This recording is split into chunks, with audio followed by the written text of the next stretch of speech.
لہذا اب تمہارا کام یہ ہے کہ تم گواہی دو پوری نوع انسانی پر، اور اللہ کے رسول گواہی دے تم پر۔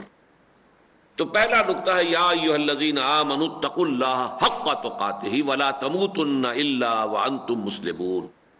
اے ایمان کے دعوے دارو، اے ایمان لانے والو، اللہ کا تقوی اختیار کرو جتنا کہ اس کے تقوی کا حق ہے، اور ہرگز مت مرنا مگر فرما برداری کی حالت میں۔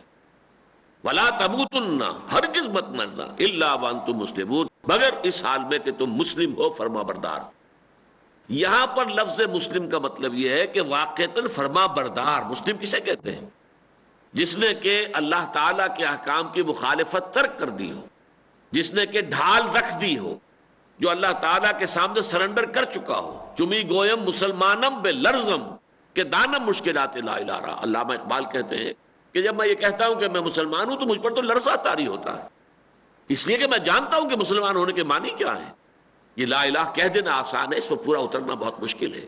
لہذا مت مرنا مگر فرما برداری کی حالت میں۔ اب اس کا ذرا تجزیہ کیجیے، کس کو معلوم ہے کہ موت کب آئے گی؟ کسے یقین ہے کہ ابھی 2 گھنٹے ہیں موت کے آنے سے پہلے، میں شراب پی کر چند گھنٹے میرے پاس ہیں، نشہ بھی اتر جائے گا اور میں نشے کی حالت سے نکل آؤں گا اور پھر موت آئے گی؟ کسی کو معلوم نہیں۔ کیا پتا کہ اہم کسی گناہ کے عمل میں انسان ملوث ہو اور اسی وقت اس کی جو جان ہے وہ فرشتہ آ کر نکال لے، تو کس حالت میں اس کی موت واقع ہوئی؟ وہ مسلمان تو اس وقت نہیں تھا، حقیقتاً مسلمان تو نہیں تھا، قانوناً مسلمان تھا۔